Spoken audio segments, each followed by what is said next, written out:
It's time for Voice of Indie. Your hosts today are Beem Weeks, author, producer, and marketing monster for independent multimedia publisher Fresh Ink Group, and Stephen Gies, author, producer, composer, and publisher for Fresh Ink Group.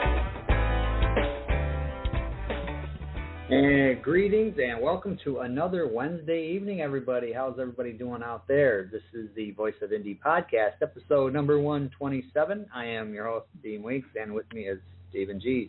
How is the arm doing, Stephen, your shoulder? I'm doing all right. Those of you who keep up, 6 days ago I had my shoulder repaired. Rotator cuff was torn all the way into two pieces. Had to have that all put back together, and the labrum, which wraps around the cup of a ball joint in the shoulder, was shredded too, and that had to be put back together. So I'm trussed up like an insect on a collector's board here, wearing this weird device that doesn't allow the left side of my body to move. So you talk about a dedicated podcast host.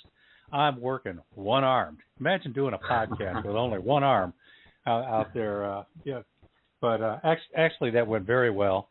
I was dreading it. I was expecting a lot of pain. My surgeon said, "You just have no idea how good I am." And I had like serious pain for a day, and then like very little pain since then. And I started physical therapy, and I expected to hate the guts of the guy who was going to be pulling and tugging on me. And he just laughed about it, and he said, "Actually, my goal is for you not to feel any pain at all." He said, "We've gotten pretty good at this." And I went through a 45-minute physical therapy session and came out of it feeling better than when I went in. So, rah! Now, you want to see dedication. A week from today, I'll be doing the podcast still trussed up in one arm, but 6 hours after having heart surgery. Let's see if I can handle that. Let's see if you can handle that. We will be, we'll all be pulling for you on that one. Well, thank you. Pulling one-handed.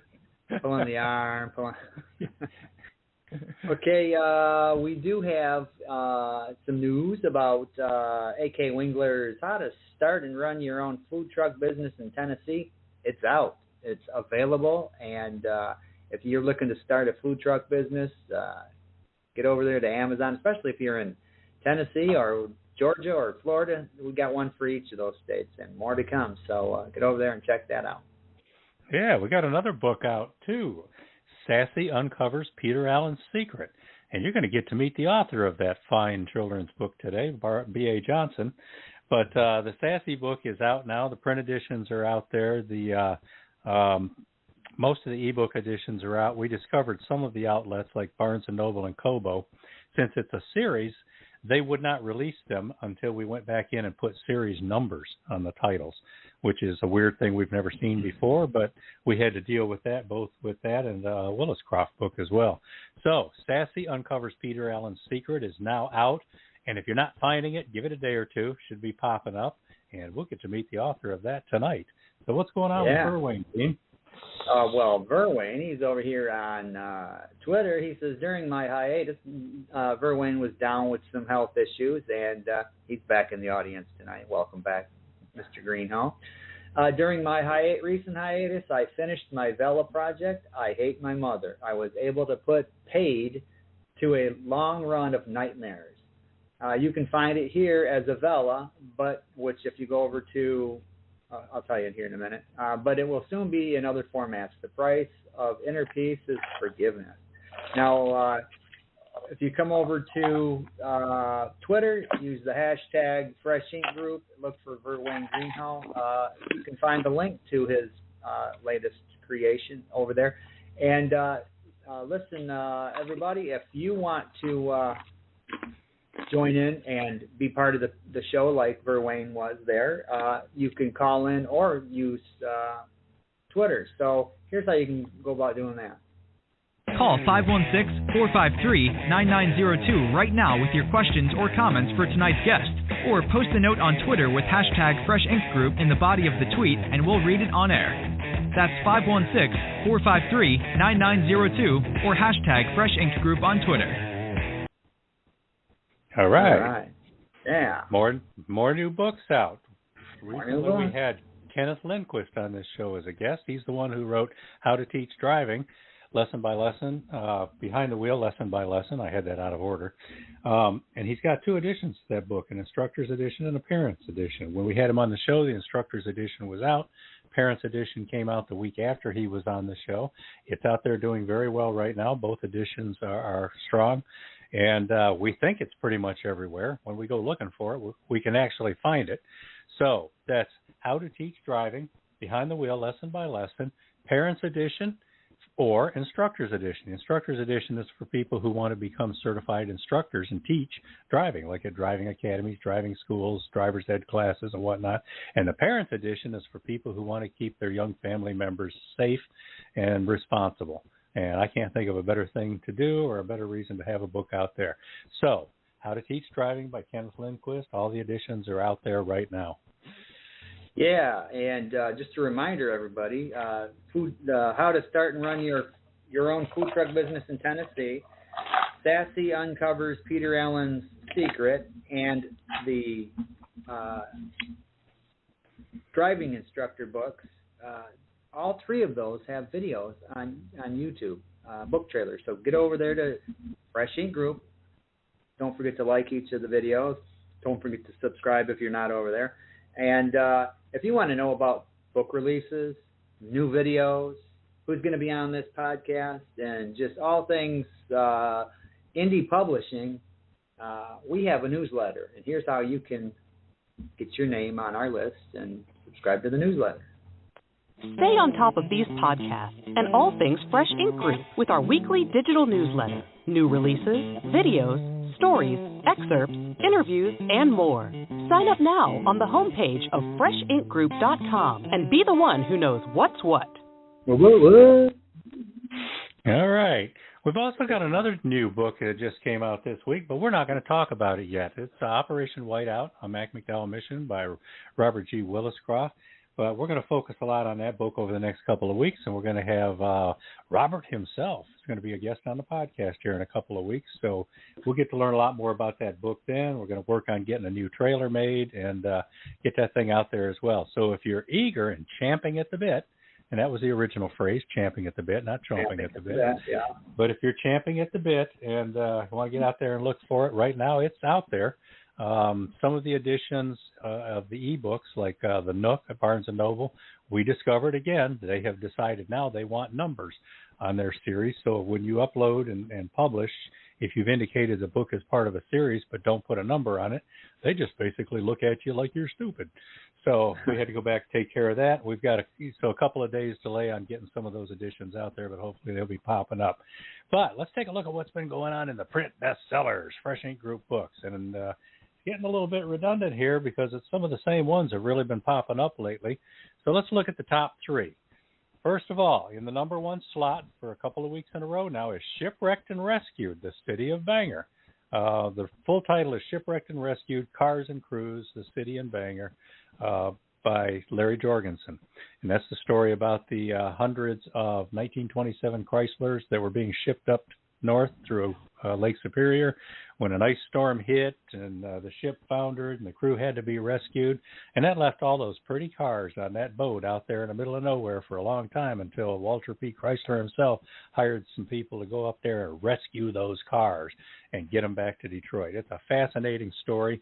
He's doing well. Larry's been going out and doing book tours and signings and doing presentations. He's going to museums. He's got gift shops ordering them, and he's actually ordering them from us, author copies, at about 200 or 300 at a time, and then reselling them to gift shops, museums, auto collector clubs, and things like that so they can sell them as well. That's the book that's in the number 1 and 3 slot.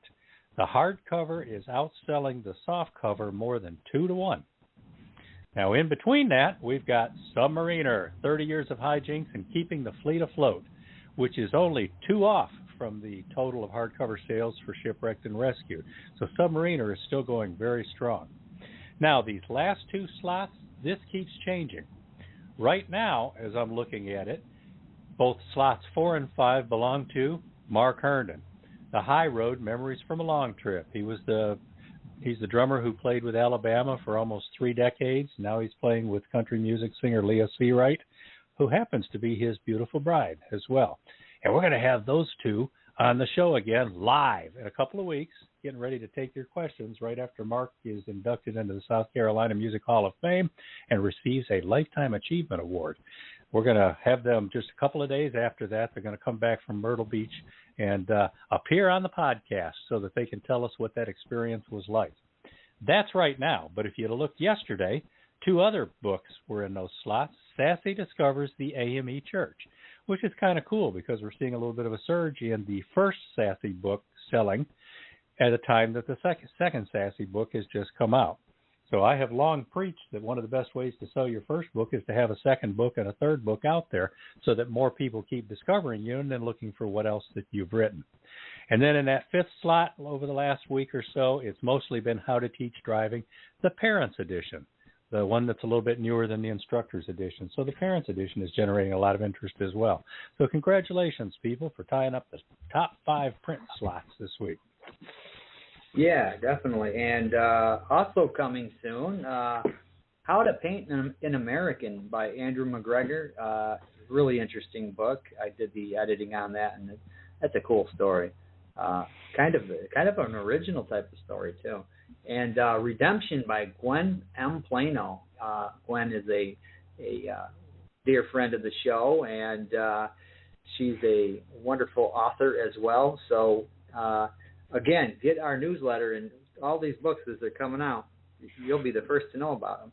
Yeah. Now, Gwen, wait a minute. Gwen is also a member of Story Empire. Remember we talked about that a few weeks ago, Beem, when we had Stacy Troilo on. And if you're not hip to that, get out there and look for it. That's Story Empire. That's a website that's devoted to helping writers learn the craft of writing, telling stories, marketing, publishing, all that good indie stuff. And also, Gwen, if you're listening, I typed it wrong on the sheet here. It says Redemptino by Gwen M. Plano. So bad news, Gwen. You're going to have to change the title. Gwen's been on the show before, and we'll probably have her on again. But if you want to go back and listen to the last time she was on, guess what? We've got an archive. Every show we've done is in that archive. So you want to find a favorite, you missed one, you just want to hear another one again and again and again, well, here's where you can find that. Find your favorite show in the Voice of Indie archives on YouTube at Fresh Ink Group, StephenG's.com, BeamWeeks.com, FreshInkGroup.com, and on Spotify. And now, you can listen on iHeartRadio, Google Podcasts, and tune in. Just search The Voice of Indie, all one word. Yeah, if you want to use those archive podcasts as a way to put yourself to sleep at night, it's not going to work. Listen to one of those, and you're going to wind up being up all night wondering, did they get the hardcover to show on Amazon? Yeah. Drats, Amazon, foiled again. Yeah. All right, let's get to tonight's guest. Retired educator B.A. Johnson is a lifetime member of St. John African Methodist Episcopal AME Church in Huntsville, Alabama. After 35 years spanning elementary classrooms to administration, she continues her passion in the church, working with the new members class for youth, which requires her to adapt adult materials for children. Recognizing the importance of young members understanding their church history, she developed the characters for an illustrated children's story, and Sassy Discovers the AME Church was born. While this is Miss Johnson's first book project as an author, she continues to hone her writing skills as an editor and contributor to the 26-year-old St. John Amen, a newsletter highlighting many of the events, people, and activities of the local church. Several of her articles have appeared in the Christian Recorder, the official organ of the AME Church since 1851. Find B.A. Johnson at freshinkgroup.com. And welcome to the show, B.A. Johnson. Hello. Thank you for having me. Hi, Barbara. Hi, Gary. It's always good to talk to you. Always. Now, when we had you on the show before, we ran through a lot of our basic stuff, where you're from, education, things like that. So let's do a little bit of that real quick in case any people haven't heard of you before. Where are you from? Where are you living now? Where'd you go to school? Tell us everything. Okay, I'll give you a summary. I won't tell you everything. I am a native Huntsvillian. I've lived here all my life, went to school here, worked here for 35 years in education, and been a member of St. John AME Church, practicing all my life. So Huntsville has been my home. I've enjoyed living here. And as they say, there's no place like home. All right. So, Beem, we still have a caller? We have 4 callers. Wow. Why don't we roll our first commercial and come back and just let the callers take over? We'll go get something to eat. All right. Think of your brain as a place to learn, like school. Turns out, the hippocampus is really one part of your brain that helps you make and save memories. The hippocampus, the interactive brain book, fun learning for science lovers, uses hippos to teach young readers all about different parts of the human brain.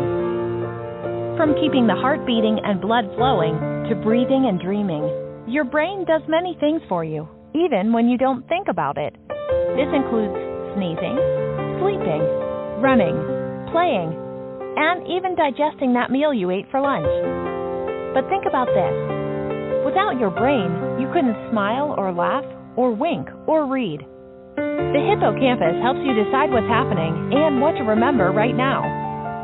The Hippocampus by Helen Burrell, Ph.D., offers young thinkers and readers of all ages an easy way to learn all about that gray matter that matters most. Available in hardcover, softcover, and ebook editions, the Hippocampus helps us learn about our place to remember. The Hippocampus is proudly published by Fresh Ink Group.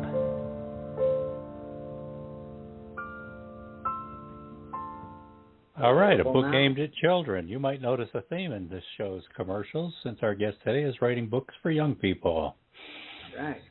All right, Robert Williscroft says he's here, and welcome everybody over on Twitter. Oh, fantastic. Let me click that. Here's how we're going to do the phone calls. Usually I'll do the area code, but there's like 3 of the 4 have the same area code. Are they 256? No. So then the next one would be I do the area code in the first 3 numbers, but there's a couple of the same ones here. So what I'm going to do is I'm going to read the last 4 digits of your number. That way you'll know that's you. You're up right now because everybody's hearing this. But when I read the last 4 digits of your phone number, that's you. And so the first call is going to be 4338. Welcome to the show. What's your name and where are you calling from? This is A.J. Johnson calling from North Carolina. How's everybody tonight? Welcome to the show, A.J. We're doing well. Yeah, I'll trade shoulders with you. Oh, that's great. Well, full disclosure, I'll have to say that I was student number 1 for B.A. Johnson. And I am a retired colonel out of the U.S. Army Special Forces, so I have a good interest in her latest writing. Well, thank you for your service. Yeah. Okay. I want to ask what kind of drove her interest to find out about Peter Allen and much of the research that went into finding out about the legacy of Peter Allen in this latest book. Yeah, it's very interesting. And Barbara, you might want to start with telling us who Peter Allen is. Okay, well, let me share who A.J. Johnson is.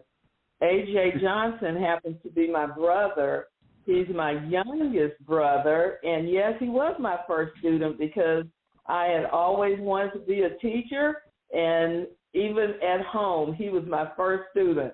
So I would put paper on the wall, and I taught him his alphabets and his numbers, and even as he started going to high school, I would always help him with his homework and his projects.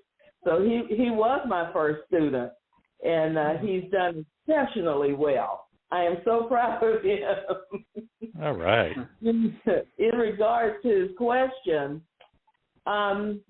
I first became interested in Peter Allen when a lady, a noted historian, came to our church and did a presentation. And in her presentation, she talked about Peter Allen having been an AME and the son of Bishop Richard Allen. And I was like, Sassy, in the first book with Gerald, this was some information I had never heard before.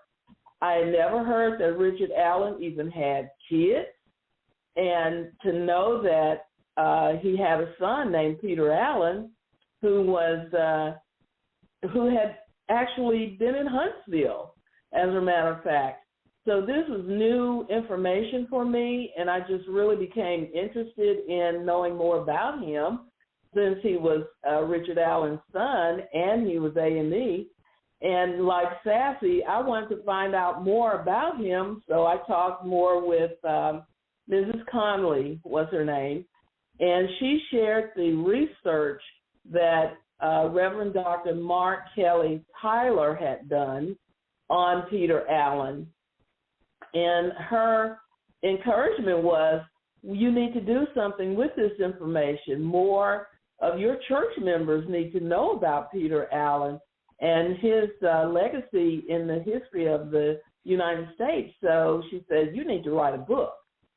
And once I finished with Sassy 1, I thought, okay, this is motivation for me to get busy on this story and especially share the history of Peter Allen with not only my church family, but the AME church family in general, because it's information that I'm sure not many people knew.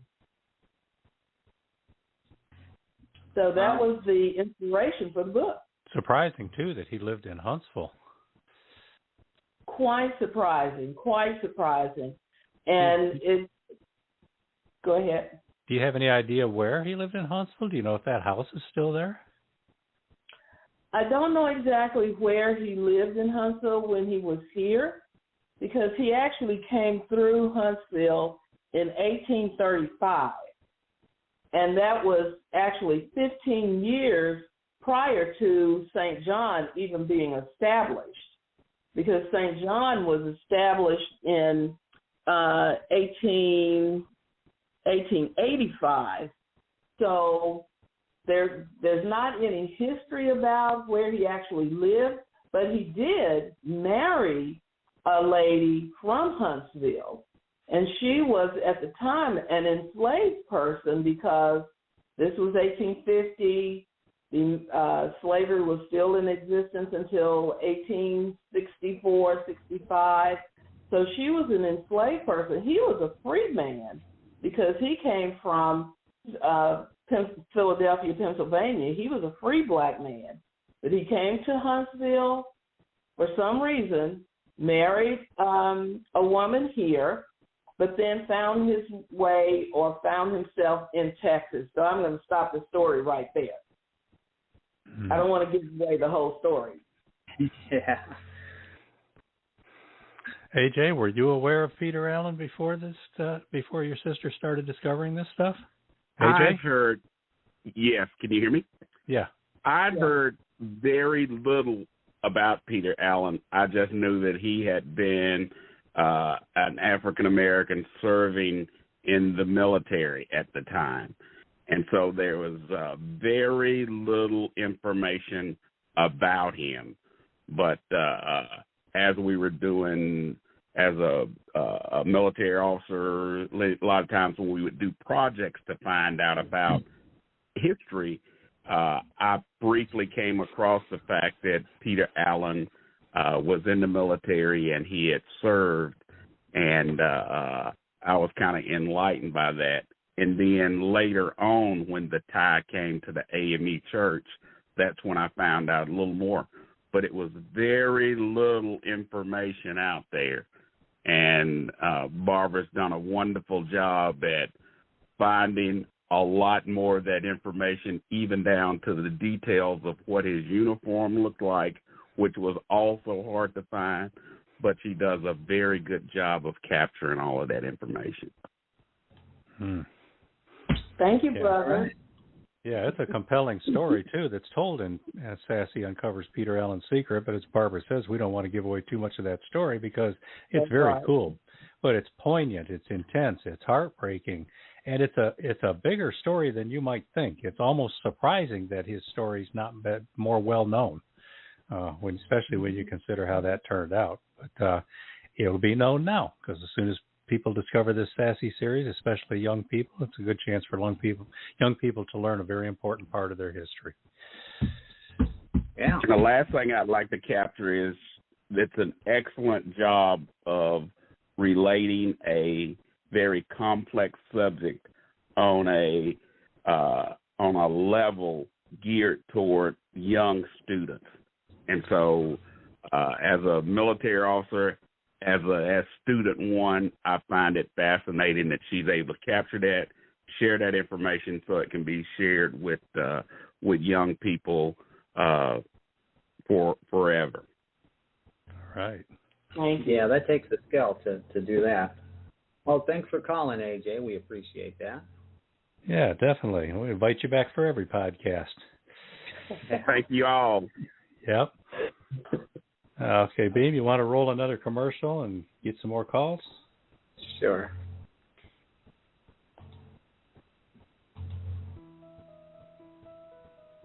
Princess Lil is a sad pony.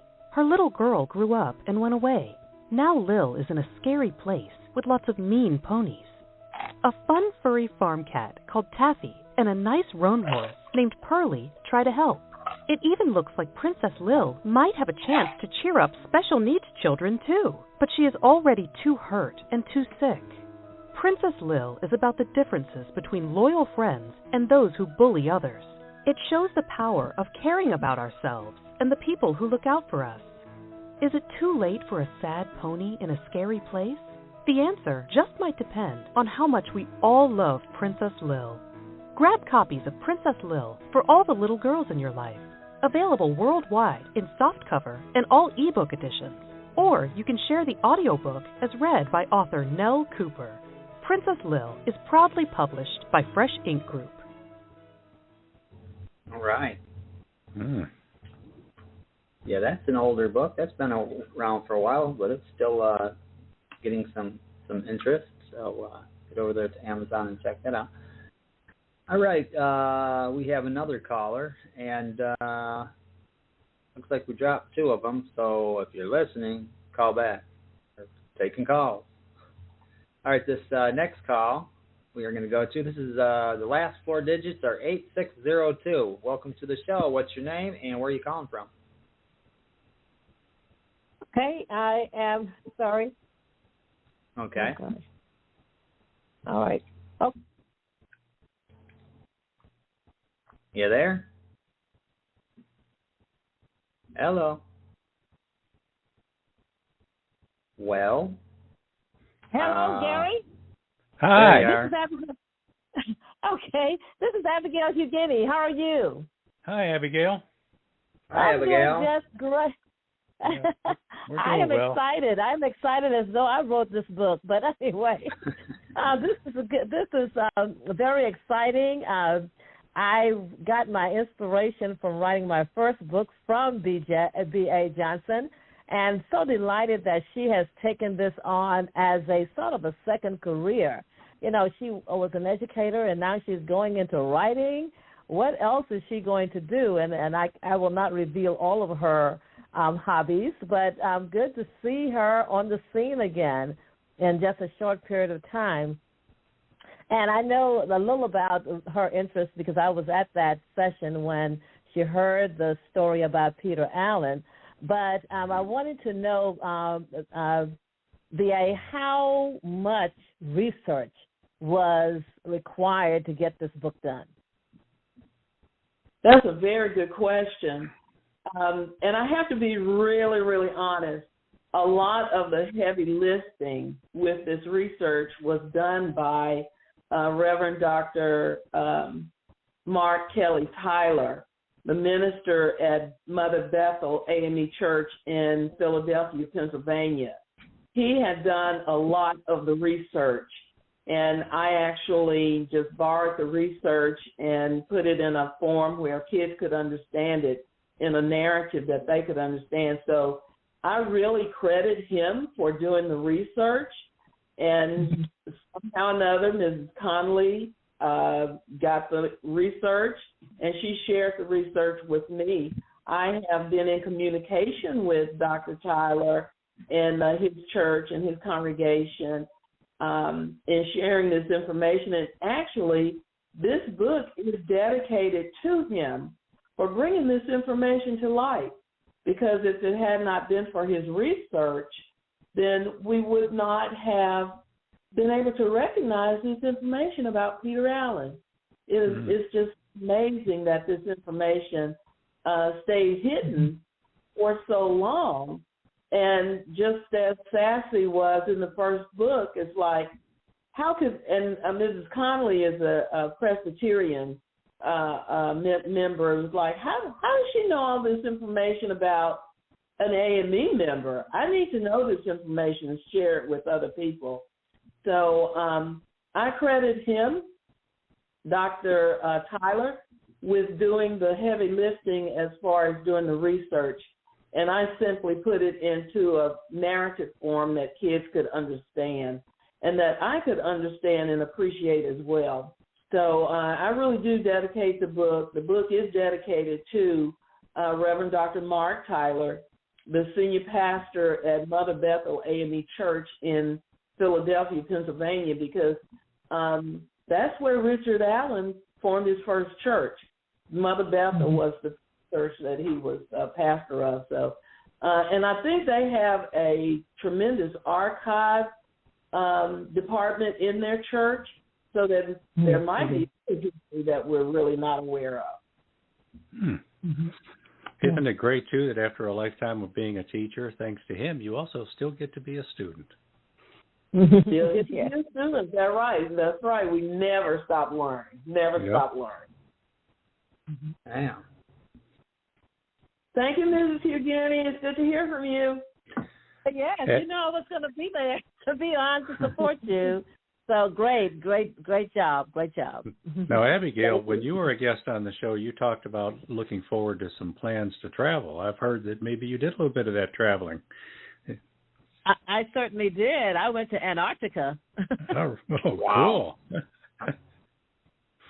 Yeah. I went to Antarctica and right the day after Thanksgiving, my daughter and I traveled to Antarctica, and it was quite an adventure. And after hearing my story, Barbara has sort of encouraged me to write about the adventures that I've been on, which are many adventures. But I'm not going to take the time away from her tonight. I'm going to let the next caller get some time in. But I'll talk to you about that, Gary, a little later on. Yeah, I'm looking forward to that. Okay. All right. Thanks for calling, Abigail. Thanks, Abigail. Okay, you're welcome. Okay. We have... I've been trying to encourage her to write an animated children's book where she takes her grandkids to these continents that she's been on. So it's in the works. I like it.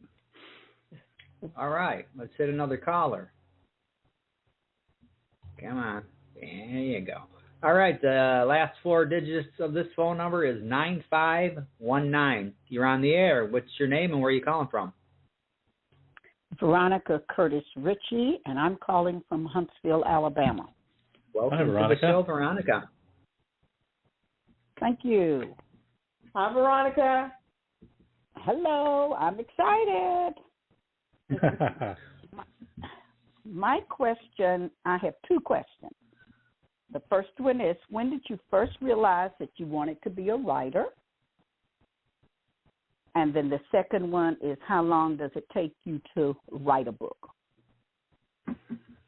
Okay. First question. I knew I wanted to write a book when I was looking for information for the new members class to teach the young kids about the history of the AME Church.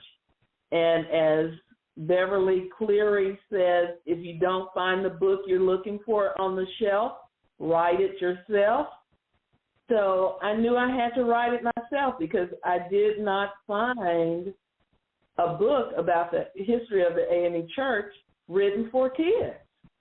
There are lots of books written by bishops and ministers for adults about the AME Church, but there were no books written for kids about the history of the AME Church. So I started writing one, created Sassy, used the church fan as inspiration for the family and the characters, and developed a story. And as far as how long it takes to write a manuscript, I don't write every day. And we're not going to bring up that subject that I know Gary is always interested in, which is outlining. I don't outline. I just sit at my laptop and write and let it flow. So it takes me 3, 4, maybe 6 months to actually write a manuscript, especially with chapter books, about 6 months to write. And that's not writing every day because some days I don't write every day. Sometimes I don't write. I write when I feel like it. When the words come to me to write, I write. If nothing comes to me, then I think about writing. But when the words do come, I do write. So it takes about 6 months maybe to create a manuscript. And then, of course, I have to share my manuscript with my editor, and then we go back and forth. And then but since I do like to include pictures, illustrations in my book, Anik is the illustrator for both books. He's done a wonderful job of capturing my vision of what Sassy looks like, what her friends look like, and especially what Big Mama looks like. So he's added some depth to his illustration this time around. So I'm just really pleased with what he has to, how he creates the scenery that goes along with the manuscript to make it lively and real for the kids when they're reading it. So it takes about 6 months to write a manuscript. Then it's a couple of more months for editing, for approving the illustrations that go in the book that align with the manuscript, and then just a few more tweaks that go along before we get ready to actually publish. So about a year maybe. What do you think, Gary? About a year? Yeah, I'd say about a year. Everything's got to be just right. To know. So when you begin your touring, just know that I'm available to go along as your assistant. I just need to know how long to get my bags packed. Okay, thanks a lot. You're number one on Team Sassy. Okay, great. I love it. Well, start getting your bags packed because we have a few engagements already scheduled here. Cool. Okay. All right. All right. Thanks for calling, Veronica. No, thanks for calling. Barbara, don't be bashful. If you want to give a shout out to your editor, go ahead. Editor. Oh, yeah, Gary. That's my editor. I know the Peter Allen story top to bottom. That's right. You do. You do. You really know it because we had to change some things around there to make it come out right at the end. We did. You did a great job of doing that. Well, thank you. It's always good to have a good editor. That would be one tip I would give any new writer, is to have a great editor, one that you can trust, one that will give you good information, good feedback, realistic feedback, real talk. So when you're looking for an editor, look for one that is professional and knows what they're doing. Yeah. That and change your name to Stephen King or John Grisham, and it's all coasting from there. Yeah. So all more right, callers, Beem? Yeah, we got a couple more here. So I'm going to go to this one, and the last four digits of this one is 0545. Welcome to the show. You're on the air. What's your name and where are you calling from? Good afternoon, or evening, rather. My name is Christina Ligon, and I'm calling from Madison, Alabama. Hi. Welcome to the show, Christina. Well, thank you very much. I have a couple of questions. Wanted to know how did her first book change the writing process for this particular book? And also a fun question, what is Barbara's favorite childhood book? Okay. Hi, Christina. That's my line sister. She's my welcome sister. She's part of my sorority. Okay, Christina, let's see. How did the writing for the second book change from the first book? Was that the question? The publishing process, did anything change? Did you learn something from your first, and did it change the way you wrote this book? Okay. I think the change that happened from the first book to the second book was that I felt a little more confident in writing, as well as feeling more confident in the feedback that I was getting from my editor. When I was writing the first one, I was just writing to get that story out. And then as I was getting feedback from my editor, I kept notes in my spiral notebook. I write everything down. Whenever he would tell me something, I would write it down so that I wouldn't make the same mistake twice. That's why you make mistakes, so that you won't make them again. So whenever he gave me feedback, I would try to write down those corrections so that when I did start writing the second book, I wouldn't make those same mistakes twice. Now, Gary has to verify that I did not make those same mistakes twice, right, Gary? I haven't received a check from you yet, so we'll have to. Yeah, yes. Barbara's a very good student.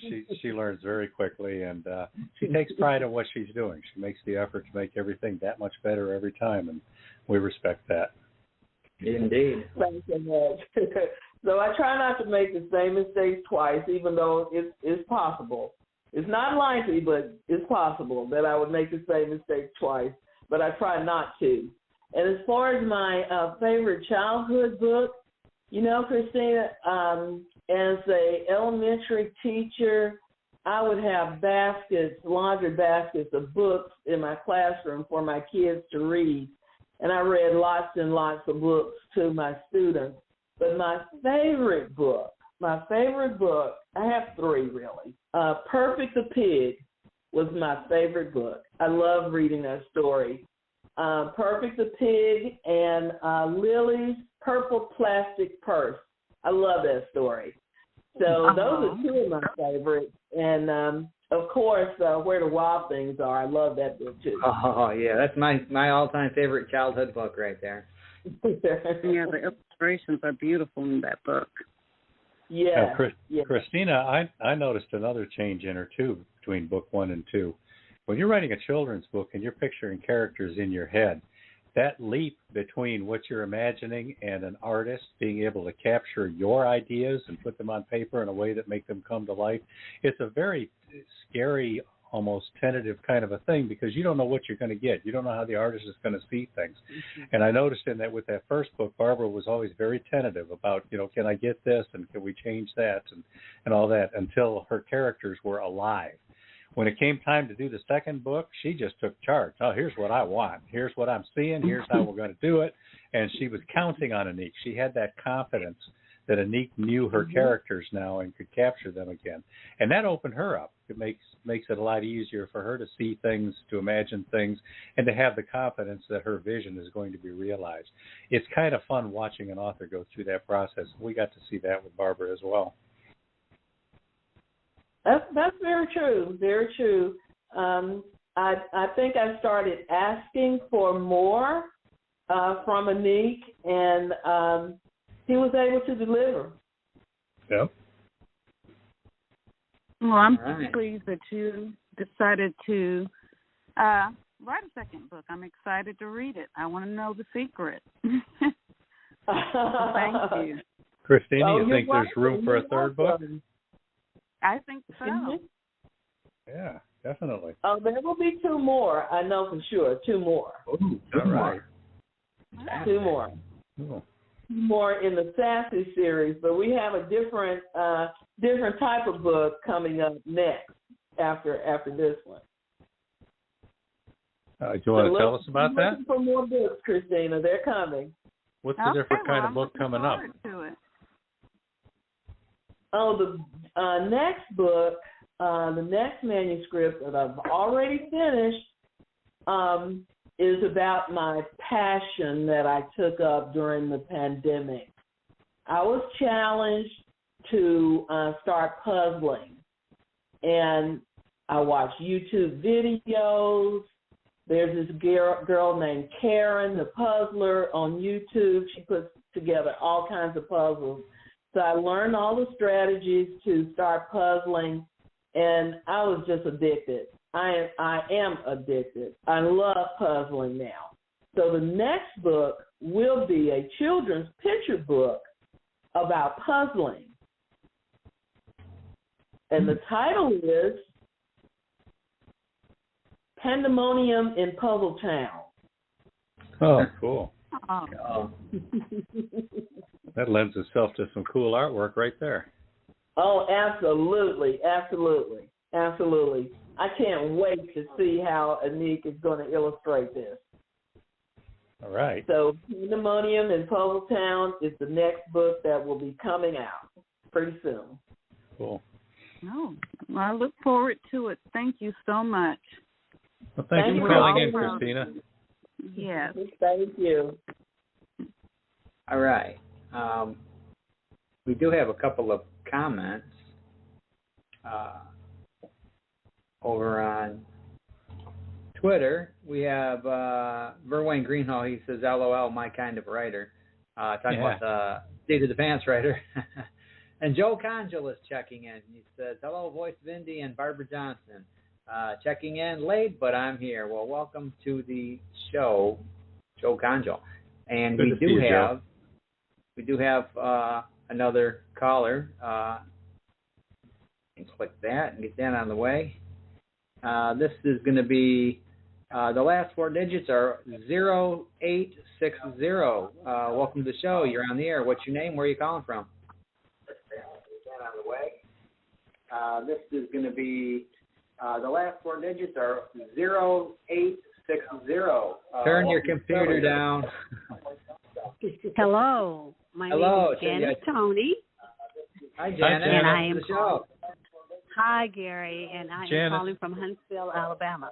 Janice, we're hearing the show on a delay in the background. Can you turn down whatever the show's playing on? Okay. Great. Is that better? Yeah. How are you doing, Janice? It's the first time I've ever been on podcast, so this is an experience for me. All right. But well, I'm doing well. I'm doing well. Thank you. Thank you. I am so excited for... Hey, Bestie. I am so excited for Barbara. Her energy level is off the roof, and if you round her long enough, it definitely, you grab hold to it, and next thing you know that you are busy preparing to write a book. Through experience, I know. Yeah, I caught the bug from her. Her first book, I was just really, really excited about the book. I loved everything about the book, and being a formal educator, everything is spun on as far as the reading is an easy read for students to understand and to follow. I am a Cumberland Presbyterian, so to read about a different religion has really it has hit home to me, and for me to want to learn more about Barbara's faith. So that has, and I grew up around St. John. I know a lot of the people there, but never knew about the history. So it's very intriguing to me because I love history. So it's very intriguing to me, and for her to continue on to bring out even more, I feel that she's actually putting the church on the map, even more so than what they were from a child standpoint. Hey, Janice, she's also putting them on the covers. Have you noticed that St. John Church on both book covers? Yes, I love that. I love the painted stained windows. Love it. Mm-hmm. And everything is in color because I am a color person. I love color. Color. I love everything in color. And for her to mention about the third book, just listening to her share comments about the book to get everybody ready, she's given us a whet your palate for the third book. I am so excited. I'm sitting here visualizing all of this with the puzzle pieces. So I'm excited. Cannot wait for that one to come out. And she thinks she's going to have only 2 more, but, the Lord has a plan, so she just has to follow, and she's doing a great job. And I'm very, very, very proud of her. Thank you so much. Thank you so much, Jan. Jan is my best friend for life. She's my patty cake. She is my patty cake because we grew up, we went to high school together, went to college together. Graduated side by side. Graduated together. Both of us were educators. We've both lived in Huntsville. Our families were good friends forever.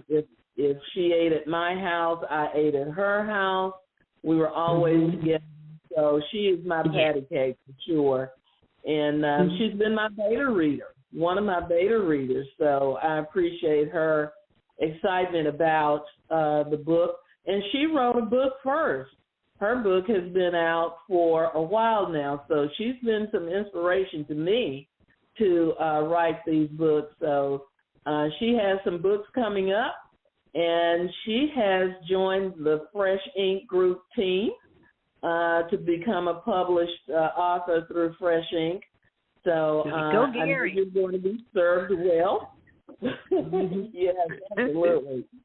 Yeah, her Fresh Ink Group book coming out probably in about a month is Daddy Yo-Yo and the Legendary Marble Tournament. And that's also an illustrated children's book. So we're getting something going here. Absolutely. Thank you for calling, Jan. Yep, you're Janice. more than welcome. Thank you. Thank you. Jan. Right, thank you. We do have another caller. Let's go to this one. Come on. Hop on there. There we go. All right. The last 4 digits of this phone number, 7504. You're on the air. What's your name and where are you calling from? Hello, caller. 7504. This is Yvette Cooper Clark. Hi, Yvette. Welcome to the show. Yeah, I'm a member of St. John and a friend of Sister Barbara Johnson. I just want to congratulate her on the book, and I look forward to reading it. Thank you, Sister Cooper. You're welcome. Do you have a question? No, I don't. I just just wanted to congratulate her. Well, thank you for calling in. Yeah, thanks. Thank you. All right. You want to roll another commercial, and then, I was just going to suggest, let's roll it. Press Barbara and have her tell us more details about the books. All righty. We are right here. Hi, I'm Mary Margaret Fanson. My grandmother, Big Mama, calls me Sassy. I've been a member of the African Methodist Episcopal Church all my life. I never knew why everyone was so proud to be AME. Then I met Gerald in Children's Church. He thinks he knows everything about being AME. I have to learn a lot more just to show him. B.A. Johnson has been writing a series of books about me, my brother, and my friends, with lots of colorful drawings. We also explore bullying, friendship, inclusion, death, grief, forgiveness, and more. Sassy Discovers the AME Church is about me learning about our church and something terrible that happened in Charleston. The second book, Sassy Uncovers Peter Allen's Secret, is about discovering the story of our church's founder's family and one hero in particular. These and more Sassy books are published by Fresh Ink Group in laminated hardcover, softcover, and all ebook formats available worldwide. Come on, join me and discover why I can say I'm proud to be AME. All right. Check out that video on YouTube. Brand new video over there. Make sure you like it. Make sure you share it. And make sure you subscribe if you're not already a subscriber to the Fresh Ink Group channel. Yeah. I love the trailer. Yeah, that was a fun one to make. We actually hired two different women who claimed that they could do girls' voices, and it didn't quite work. So we actually found a radio announcer whose 10-year-old daughter did readings, and we hired her, and I think she got it. It turned out well. It really did. Turned out well. So let's tell some books. What's the difference between the first two books? What's your summary and why each one is important? Well, each one of the books is important because it gives the history of the AME Church and some of the members of the AME Church, and it puts it in a narrative where kids can read for themselves and understand that history and that legacy that exists now. They don't have to wait for adults to share that history with them. It's in a format that they can read for themselves. And that was one of the reasons why I wanted to write the story, was so that these stories could be put in the hands of not just AME children, but children everywhere, so that they could learn the history of the AME Church. But the book is for everyone, for all children, for all ethnicities, for all religions, for anyone who enjoys reading, from little kids to adults. Adults read this book too, and they thoroughly enjoy it. Yep. So it's for everyone. I did want to talk some about the promotion of the book, because after the book is written, the manuscript is written, it's edited, it's published, it's released to the public for sale, that's when the promotion starts. And that's been left up to me as the author, as well as Fresh Ink Group. You've done a wonderful job of promoting my books on all of your platforms, and I appreciate that. But you can't just write a book and leave it on the shelf. It has to be promoted if you really want to get it out there. So I've been promoting. Social media is the best thing that could ever happen to independent writers, because that's how you get the word out for interviews, for book launches, for book sales, for book signings. I've used social media to get the word out there. It's an invaluable tool.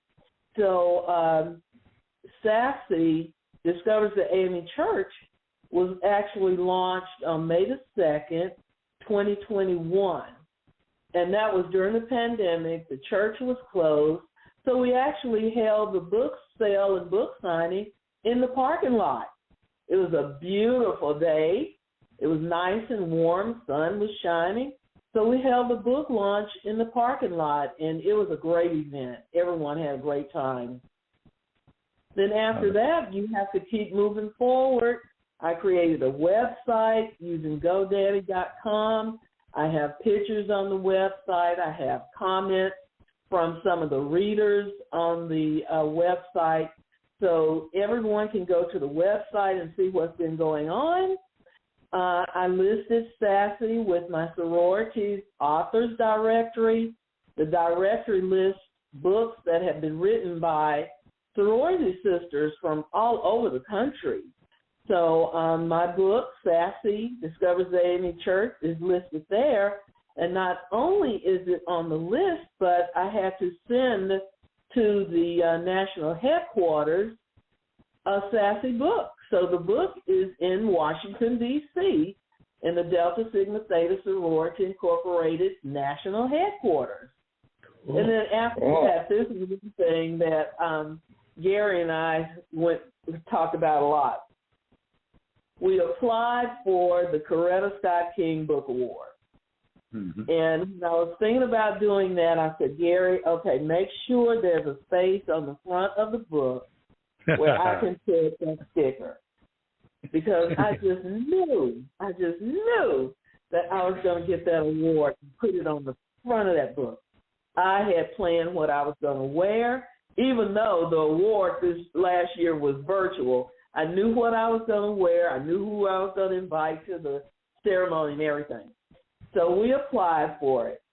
And I had to send 7 books to 7 judges in 7 different cities. And then when the final announcement was made, Gary called me and said, no one called me. I don't think you won. It was like, oh, okay, that's okay. I'm good. I didn't lose it or anything. You didn't have to talk me off the ledge or anything like that.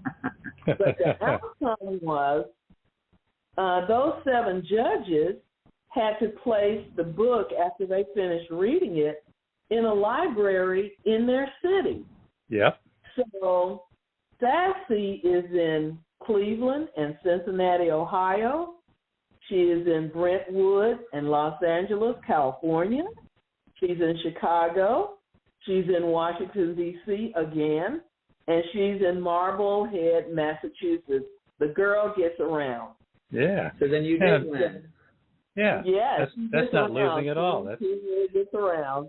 That's so getting that was Sassy an out award there. in itself. That was recognition in itself. Yep. Even though I didn't get the sticker this time, she is in those libraries, as well as she's in the Huntsville Public Library here in my hometown, and in the Triana Library, which is about 20 miles from Huntsville. She's in that library as well. So she has really been getting around, and I'm going to use the same strategy of promoting the second book, Peter Allen's Secret, that I used with the first book. So we have a lot of work to do. So Team Sassy is going to be out there. Yeah, you've planted a seed in all those judges' heads, too, because when you come back with another book, they remember you. They'll know who you are. They'll remember the first Sassy book. They'll remember how difficult it was to make the decision and wind up putting somebody else's book just ahead of that one. And they'll be a little more inclined to take a harder look at that second one or the third one or however many it takes. So that's important for all indie authors. Don't be discouraged. Don't think that it's win or lose. Mm-hmm. Look at it as, win number 1 or maybe win number 2, win number 3. But getting it out there, and that's what's important. And being in all those cities, in the libraries, that's fantastic. Yeah. So we always save a spot on the cover for one of those stickers. So we'll always do that. Always do that. And on top of that, Sassy is now a puzzle. Yeah. Book cover for Sassy Discovers the AME Church is now a puzzle. I sent her the cover to one of those companies that will personalize your picture and make it a puzzle. So I got the puzzle back. It's a 500-piece puzzle. Put the puzzle together, took it to Michael's. They framed it. I have it on my wall. It is a beautiful picture. And there have been calls for people wanting that puzzle. So I found a company that will produce the puzzle and sell it, and that may be another resource that I use. Yeah. So there's lots of things out there. That sound you hear out there right now is all those indie writers grabbing some paper and pens and trying to write down, what was that company? What was that company? That's a terrific idea. A lot of people say T-shirts or posters, but puzzles, that's a great idea. And it's interactive, and it engages the young person for a period of time rather than just look at it and, have your attention wander off. All right. Yeah, so that's the next thing that we're working on is getting those the book cover produced into a puzzle. But I have some upcoming events. The Huntsville Historic Foundation here in Huntsville that owns and operates Harrison Brothers store downtown. I did a book talk with them last year. So there's tentatively one set for February that's coming up. So I'm looking forward to doing that again. So I kind of have a following here in town. Yeah, cool. You want to take another call? Yeah, let's take a call. Sure. All right. This call, the last four numbers of the phone number is 9651. Welcome to the show. You're on the air. What's your name and where are you calling from? Oh, hi. My name is Lorraine Parham, and I'm calling from Huntsville, Alabama. And I've just been listening to what B.A. Johnson is saying about Sassy. And I had a question. It seems like Sassy is all over the country, so I'm sure that Sassy will eventually go global. But I was wondering that you said that you were working on a third book, and I haven't gotten the second book yet. So I was wondering whether or not the Sassy book, I see that she's getting in touch with Peter Allen, but what about other friends or bringing other young people in? Because since it appears that the book is encouraging young people to learn more about their church, I'm wondering how does she pull other young people into this learning experience? Oh, that's a good question, Sister Parham. I am hoping, and you said global, you want I should look globally at introducing Sassy to others. I am hoping to do that globally in July when the YPDers have their quadrennial in Orlando, Florida. I am hoping to take Sassy to the WMS, the Women's Missionary Society, and the YPDers convention in Orlando. So that's where I'm planning on really introducing Sassy to the 2.5 million AME members out there on 20 in 20 Episcopal districts, because we didn't get a chance to do that 2 years ago because the quadrennial was closed because of the pandemic. But now that things are opening up and the YPDers will be assembling in Orlando in July, Sassy and I are going to be there. Okay. Yeah. Keep in mind too that the Sassy books are published and distributed worldwide. About 93-94% of the people in the world can get access to those print books. More than 99% have access to the various formats of ebooks that Sassy's published in.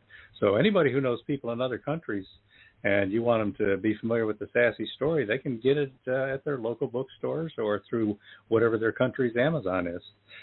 Okay. It's out there. Yeah. Yeah. Right. Thanks. Well, thanks congratulations. Thanks for calling, Lorraine. Thank you. All right.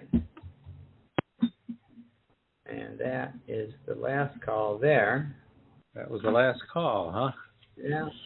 So we'll see if anybody else can before the end of the show. But Huntsville brought it tonight.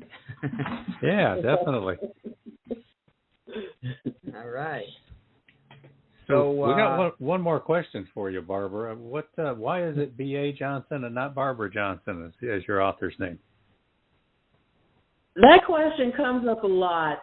Why do I write under B.A. Johnson instead of Barbara Johnson? Well, there is another Christian writer named Barbara Johnson. she writes predominantly for adults and specifically for women. So when I wanted people to search for my book, if they searched under Barbara Johnson, then that writer probably would have come up first. Yeah. However, since I'm B.A. Johnson, I come up first. Yeah. So this was the reasoning behind choosing B.A. Johnson instead of Barbara Johnson. Plus, some of the most famous writers use their initials, like J.K. Rowling. Who knows? I might be the next J.K. Rowling. Or J.R.R. Tolkien. You know, who knows? So I just chose to use my initials so that I would come up first. That's actually good advice for all indie authors out there. You know, when you're in the early stages of developing your author identity, what name or pseudonym you're going to use, and your book titles, do some thorough searching. See what the competition is. See who else is using those names, and then strategize. Fit yourself in there in a way that's going to be to your advantage. Exactly. Now, Barbara, how can people find you, like on social media, website? You can find me on my website. I have a Twitter account. What's the website? The website is, it's a long one, http:// We don't need that. Just the name of the, like, BarbaraJohnson.com. Yeah, you don't have to put that stuff in anymore. It's B.A. Johnson Sassy1 at GoDaddy.com. Okay, B.A. Johnson Sassy1 at GoDaddy.com. Check out that website, people. It's interactive. You can contact Barbara through there and learn a lot more about her and the books. And how else do they find you? Well, I deactivated my Twitter account because once it was taken over by the new executive, his values, his family values didn't quite align with Sassy's family values, so I chose to deactivate my Twitter account. But you can reach me through my Facebook page, Barbara Johnson, or the website. All right. And my Instagram account. And, of course, always, if you go to freshinkgroup.com and use the contact form, you can send a note that we'll pass along to Barbara as well. So we try to make it so that people can find our authors, and B.A. Johnson is certainly worth finding.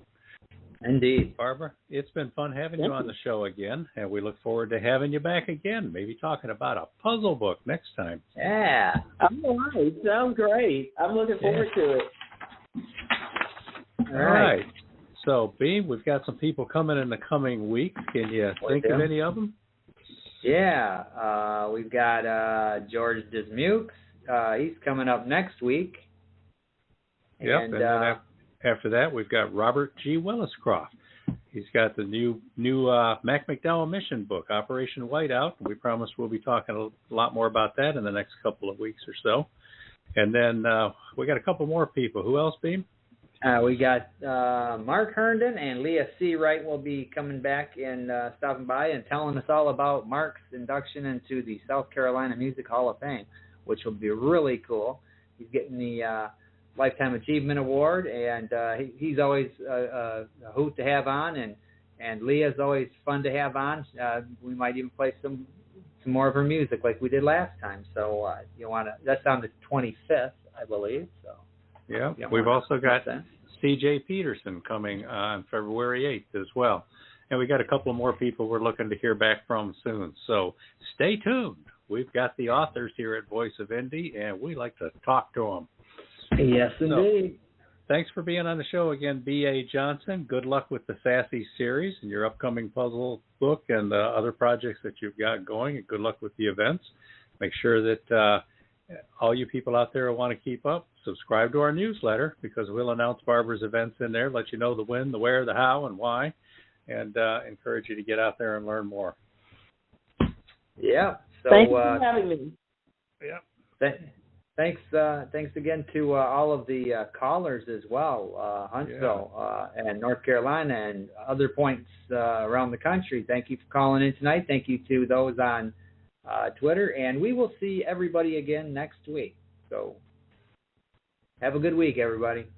All right, bye. Bye. You've been a part of Voice of Indy, a production of Fresh Ink Group. Spread the word, support our guests, then find us at freshinkgroup.com and be sure to hashtag Fresh Ink Group.